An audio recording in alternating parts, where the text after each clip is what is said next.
Are you ready? Well, get comfy, folks. It's story time. Hi, guys. First, I want to say thank you for all your kind words. The people who've left supportive comments in my last video. I don't want to let my channel die, so I need to keep making myself do this. I mean, I really love YouTube, but the depression it's strange. It makes the motivation completely disappear. Excuse me. And I have asked somebody to collab, but unfortunately I asked around the time the depression really hit hard, and since then I haven't really done much, so here we are. I've sat down today and I'm going to do this. So, on with the story. I didn't imagine it. I'm not fucking insane. My vision may have been distorted as a result of my excessive alcohol consumption, but I know what I saw. I know that it was real. I've been sat in a bath full of cold water for the past hour to try and shake the feeling of being covered in blood. Her blood.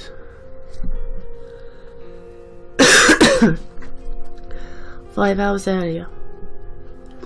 It must have been about 11 PM when I stumbled through my front door. Perhaps stumbled is an understatement. I quite literally collapsed from how mentally exhausted I was, and all I wanted to do was sleep. It had been exactly 6 months since Hannah went missing, and despite my efforts to distract myself, I knew that it would take more than several shots of vodka and the burning sensation they left in my throat to stop me from thinking about her. Hannah's my younger sister. She's an introverted yet somewhat jittery 16-year-old that always looks unsettled, which is why I don't believe that she ran away. No, she was kidnapped.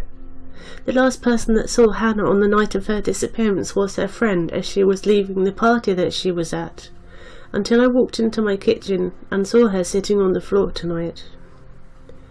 Hannah?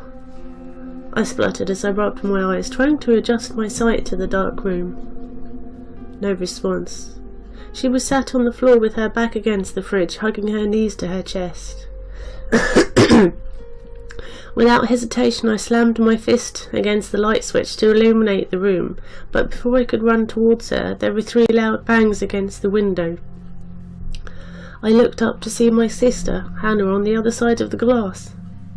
Although her voice was muffled, the terror-stricken expression on her face, which was covered in smudged makeup, made it clear what she was saying. In between sobs, she was telling me to get out. I switched my attention to the girl sat on my floor, who was now staring at me.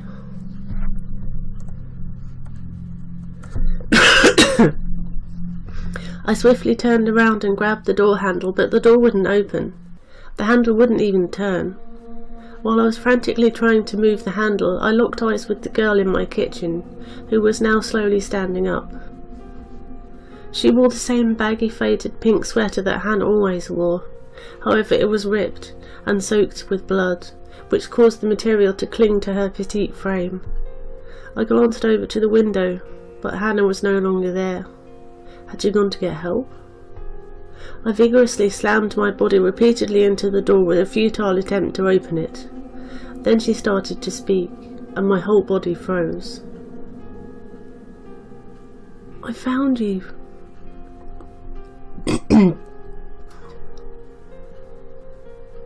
I found you, she whispered emotionlessly, not moving her empty eyes from mine. Where the fuck is my sister? I growled. This can't be her, I thought to myself. The way that she was menacingly glaring at me, Hannah would never look at me this way. The girl standing in front of me looked inhuman and drained of life. Even though she looked identical to Hannah, it couldn't be her. Without a doubt, it was my sister outside through the window, and I needed to get her. I wasn't going to lose her again. Suddenly the girl threw herself into me and wrapped her arms around my waist. I yelled as I thrashed my body forward, but she just squeezed me harder. Mindlessly, I kneed her in the stomach, reached for the kettle and swung it around her head. As she fell to the ground, the door burst open from behind me. It was Hannah.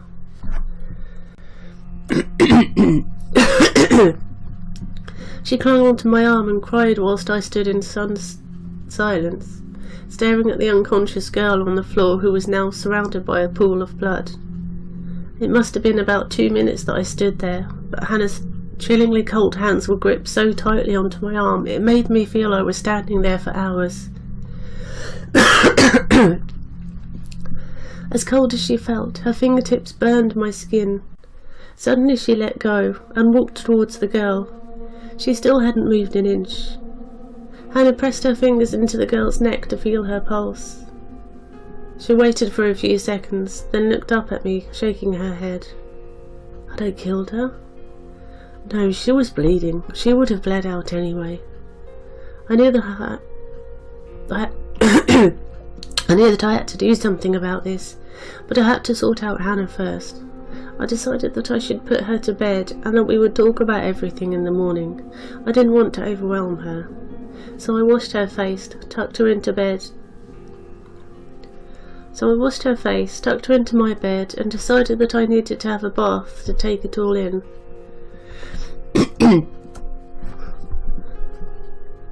4:23 a.m. I was covered in the blood of that girl, and my stomach churned at the thought of her lifeless body on my kitchen floor. She couldn't have been human. Even the way she walked made her look monstrous. Hannah hadn't spoken to me at all whilst I was putting her to bed, which really worried me. All she did was stare blankly at me. Come to think of it, I swear that she didn't even blink. She must have been through a lot for the past 6 months. All I need to do is concentrate on keeping her safe. I stepped out of the bath, still feeling dazed. As much as I didn't want to deal with the dead body in my kitchen, I knew that I had to before Hannah wakes up. I slowly crept downstairs as the floorboards creaked beneath my feet. I stood outside the kitchen door. Why was I afraid to go in? My throat felt sore, as if I had swallowed razor blades. I gulped and pushed the door open. Gone. Everything was gone, and my kitchen had returned to its immaculate state. The body, the blood, it was gone. I stepped backwards and screamed as I nearly tripped over. Hannah. I sprinted up the staircase to my bedroom where Hannah was sleeping. I pushed open my bedroom door and collapsed to my knees. My head started spinning, and all I could see was nothing but an ocean of crimson. Blood stained my carpets and had been sprayed up the walls. The dead girl from downstairs had been cut up. Parts of her body were spread all around the room, including the head, which had been decapitated. Above her sat a girl with long black hair, blacked out eyes, and ghostly pale skin. She looked up from her cupped hands, which were holding what looked like the heart of the girl, and slowly smiled at me, her mouth dripping with blood. That's not my sister. My sister is the girl that's currently scattered around my bedroom. It was her all along. Whilst hyperventilating and paralysed with fear, I managed to make out the words written on blood in my wall. You chose the wrong one. Before I could catch my breath, the creature sank her teeth into the heart of my sister and croaked, I found you.